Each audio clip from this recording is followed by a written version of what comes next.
Today we're breaking out 4-1-4-1 variation in FC26, a true meta setup after the latest patch with the CDM anchoring the defense, 2 centimeters controlling the midfield, and left mid and right mid stretching the pitch. This formation gives you both balance and width. On top of that, your striker isn't just a finisher. He can drop into a cam to link play and create chances. If you're looking for a formation that locks on the back while still giving you attacking flexibility, the 4-4-1 is the one. Let's dive into the custom tactics and instructions that make it so effective. As always, we're gonna go with counter for the middle of a stall and the defensive approach on 50. Again, just like my previous one, the meta hasn't changed in the previous in terms of defensive approach and middle of a stall. The counter just works very well. Defensive approach being on either 50, anything from 50 to 60, guys, it works perfect. On my previous custom tactics video, I went with 60. It was a 4-3-3 attack variation. We went with 60 on that one. This one you go with 50, maybe 55. You can go with you can do a very good job in terms of both defending and transition from defense to attack. It's just so good, man. For the player roles, striker being an advanced forward, this player, guys, he can be both your cam and the play that can you want more kind of like movement from this player. You don't necessarily want this player just to be the main player to get inside and score. Yes, you can do a bit of movement inside, do some dribble, go for a shot, get one-on-one, score, things like this. But you can actually go for passes, even for your other player, right mid, centimeters, like stuff like this. You can be a little bit more creative, not to just have one striker up top. Okay, that's just gonna be the only player I'm gonna score goal with. That shouldn't be the case in this formation. And the fact that it's followed by 2 centimeters behind it, one being a playmaker, the other one being a deep line playmaker build-up. The reason I have one on deep line playmaker, this is kind of like the for player I want kind of behind my striker, but that doesn't necessarily mean he's always going to be behind my striker. This player is just still going to help in terms of defending. This player is just still going to be a centimeter. Just because he's on playmaker, that doesn't mean he's not going to cover any area in terms of defending. It's going to be your basically kind of your engine, just starting the run, going for the passes, even get inside to the penalty area. If you're using good player, if the player has a plus play, could do a very good job in terms of that. But depending on how well you play with this, how creative you are with this formation and with this player. So one on this, the other one, one thing this player can do a good bit of link up between with your striker, maybe trigger your striker, pass your striker, even your striker to your centimeter, stuff that you can do a bit of creative way like this. And this is actually I can go with it. And of course, for your left wing, you have a left wing next to your centimeter. Display is on winged. If you checked out my previous custom tactics video, I always have one on my side on winged, the other side on inside forward. Okay, one side this player, for example, has the ball, I see space, I go with that one. This player is kind of cover the wing area, and this is just going to be how it's going to be from one side, but that's just going to be necessarily the same on the other side. We're going to go to the right mid after I explain the role of the other centimeter. Just going to be how you can actually solve the build up from left side, which is being on playmaker, and the left side being on winger. The other centimeter, display deep line playmaker build up. If you use a player that has a plus, even better plus, can do a very good job. This player this is basically box to box, very similar to box to box actually, guys. But if you do this, put this on deep line playmaker build up, this is gonna be mostly the coverage in terms of center of the pitch is just gonna be more. Yes, box to box, sometimes it comes back. Kind of like it can maybe sometimes it could be better in terms of defending, but if you want to playmaker build up, if there's a chance, you can even trigger this play to move forward. You can never have this play get one-on-one and scored. So this can be kind of like your unexpected player to get inside, get one-on-one and score. You can go with like a pass from your striker to your centimeter, get one-on-one, and eventually just score. Or you could just even help in terms of defending, closing the gaps, closing the lanes, the through balls with this player. Starting build up, be a little bit more creative. You can do a bit of both. So if you put something playmaker below, it's better than box to box, because box to box just goes back and forth, yeah, but the coverage in the center of the pitch, this play does better, and this play doesn't necessarily risk it. Box to box gets inside no matter what, but this player is a little bit I want to say conservative in terms of getting forward.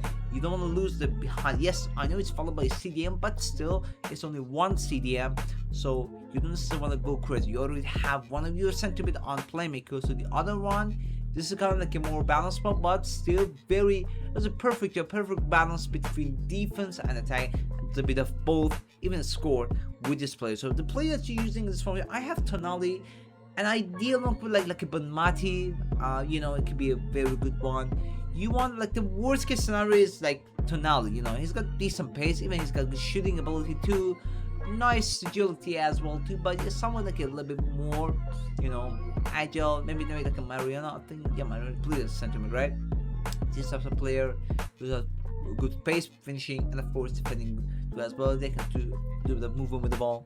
This is a perfect player to use in this position. For the right mid, so we went through the left mid. You can go with those left mid, those runs from the left mid, go back and forth. It can be one of the unexpected roles, unexpected player that when you don't have any like option, this player isn't going to be necessarily covering here, not making the run from these areas. It's going to be mostly down the wing, and it's going to have a massive effect on how your opponent anticipates the way you're going to play. Because the right mid is an inside forward, this player is going to be covering these areas, getting inside. It's going to go from like these areas. Yeah, he's still going to make the run down the wing, yes, but most of the time it's just going to be the times where this player is just going to be inside the penalty area, goes for it like a finesse shot, or do a bit of movement, pass backward. You may sometimes making the run down the wing, do a bit of whatever you do from there. It just depends on how well you do, how you play the game. But this is just what this role, this formation offers when you want to play this way. On the other side, your left mid is actually on winger. It's gonna be your player that could make the run, a little bit unexpected, get inside, maybe a good pass from the center mid. It could be a little bit more creative, can actually give you more option in terms of attacking. Again, just like my previous custom next video, if you checked out, I put one of it on inside forward, one of it on winger. Just have a bit of balance of both. Sometimes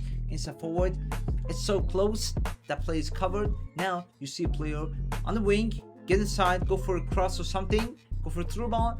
You're getting one-on-one easy. So this for breaking the defense, you always want to have something that could actually be a little unexpected in the way you play.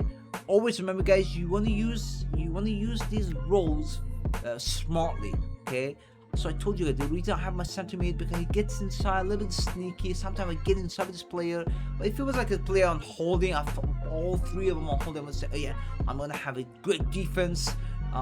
If I wanted to do it, I just trigger them to move forward. That doesn't necessarily work that way. You still want to get something from the AI, from the formation.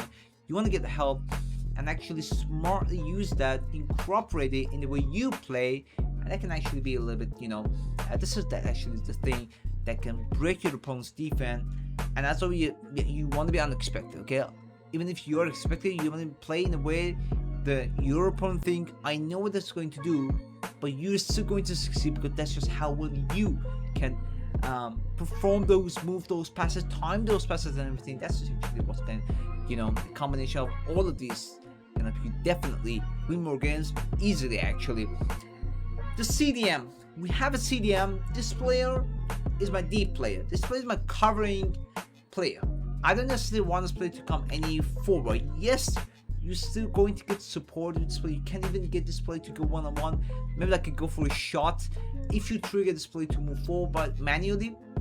But you still want that to be, you want to make sure about it. If you want to do this, it's going to be either turn to goal, or it goes to get an offside, something like this. If you show you good enough to go for the shot, that player you're using is that good, go for this. So otherwise, don't risk it. Don't necessarily just without any purpose, just trigger them to move forward. You think you're going to be more attacking, you're going to put more pressure. It's just going to move players out of position, and you're going to give free space for your opponent to do whatever it wants to do. Okay, so this player must be the player that can actually cover, kind of like behind, just like right in front of your center backs. Covers the area. If you want to attack, kind of like go for passes to your center, maybe like to the left wing or something. A little bit of build up, some of tackles. Maybe you lose the ball, comes back to track that player back and get the ball, start build up right from there, do stuff like this. So this is the kind of player you want to use. And ideally, you want to use a player, of course, has pace, good pace, decent pace. Of course, here I'm using Rice, not necessarily a great player in terms of pace, but he feels good. In terms of speed, it's working very well for me. But I know there are better CDMs out there. But it's actually a very good player. Make sure you have someone at least 1+ in holding. Just have a better, positioning for the CDM, because CDM must have very good positioning in order to get the best out of it. So this player, this is going to be, yes, you can go with deep line playmaker build up or deep line playmaker defend, holding. It's more defensive, holds the ball, and it's kind of like, it's kind of like guarding the back lines. So there's one player that's just going to be your coverage in front of your center back. Left back and right back both on fullback balance. I've tried it, guys, for the past. Again, if you check them up in the custom video, in every single one of them, I told you guys, fullback balance, it just has its name on it, balance. It gives you a bit more, both in terms of defending and there are times in terms of attacking as well too. Okay, versatile, yes, it's good sometimes. Versatile, it gets too defensive, honestly. Like, it gets too cluttered, it gives lots of space to my opponent's wingers, and sometimes I find them out of position. I still have used a player that has like fullback, it could be very good in terms of like defending, a very great defensive stat, and I use that player on fullback. Versatile. Its muscle is good, but it's not necessarily crazy. Same as Rhys James, not necessarily crazy, like above 90 for the defending. They're okay, they're really good, they're doing the job for me, but it's gonna have, I think versatile, that's a bit tricky sometimes. At first I thought it was good, but now I feel like balance does okay. I mean, there's nothing that balance does and versatile doesn't do for me. And for the defense, it's clear, it's too close, close the gap between the center back, yes, but personally I really like in front of those wingers to just let's just say like wingers like Rafael Leao. Yeah, in this case not going to be from so my left hand is going to be covering Rafael Leao, for example, because he's a left winger. It's going to be my right back here, but you know what I'm saying. These types of movement, they go down the way, it's so meta, guys. Even if you close the gap between the center back, avoid the block those through balls, those runs can be very dangerous, so it gives me a bit of both. So overall, remember, guys, the defending is all manual. How will you cover those areas still tops everything else, man. If you do everything job, make the best defensive formation ever, you're still gonna have to do it way better, way good in terms of defending manual. What you do with this, guys, this is all that matters in terms of defending above anything else. Okay, this being alphabet, it helps me cover the area as well, and helps me want to get away from them to cover those areas, because it's unbalanced. It gives me a little bit better timing. It can help me with my timing. And my right back being on fullback balance, because the fullback balance has fullback plus, so in terms of positioning it can be good, tracking back the defender, the wingers, get the ball back, starting the build up right fielder, and even if there's a chance, I can trigger this play to move forward, go make the run all the way. If again, they have to be very careful, but you can make the run all the way, get inside, maybe even score if you have a chance, you have opportunity. But this is gonna be like something that happens all the time. That depends on the situation, and the L1 trigger must be on time. You put it offside. That's actually how can actually go for these types of run. The two defenders on defender defense, guys. I've tried everything. Trust me, I've tried. Stopper, wide back doesn't really work with this formation. Just easy giving away, a lot of space. But defender defense, guys. Stopper. I found the stopper not necessarily very crazy aggressive. Put this on aggressive, it's gonna like really out of line, but still this is going to be like something that would just isn't going to help you. Like you would giving away lots of space for your opponent. That just doesn't make sense. It's gonna be like imagine you have like another CDM, let's just say, if it was on stopper, especially even put this on aggressive. You put this on ball playing defender. It's got, to be honest, there isn't much of a difference between ball playing defender and defender defense. Maybe like defender balance, you know. Yes, sometimes I see this player like I want support. Like my CDM has the ball, my CDM has the ball. There's no one behind him. My team is pressing very well, and this player comes forward to ask for the ball, which again isn't necessarily a safe option. So defender defense, I mean, does a very good job. The whole year of NFC 25 used defender defense. That's just how pros went for it too. You know, defender defense, closing those gaps, closing those, you know, going for the right time. Again, just the right timing of tactical proves that defending is mostly manual. The goalkeeper being a goalkeeper defense, honestly, whichever one that has plus, you can go for that. Go for that one. I like ball playing keeper. It was good actually, but not necessarily in this formation. Necessarily one that has back to my goalkeeper a lot. There's a chance I could just lose a lot. I just don't want to risk it a lot. But ball playing keeper, it's good. You can go for that one. And the super keeper, if you play your opponent, your goalkeeper has plus in it, or even plus, go for that one. But in this case, goalkeeper defense, it's good, man. It gets the job done for me easy. And as always, I'm gonna put the code in the description. And that's a 4-1-4-1 meta formation, compact in defense, dominant in midfield, and versatile in attack, with a striker who can also create. If this breakdown helps you control more matches and win more games, smash that like button, subscribe for more meta tactics, and tell me in the comment section which formation you want me to cover next. Thanks for watching EAFC, where every tactics becomes meta, and I'll see you guys in the next one.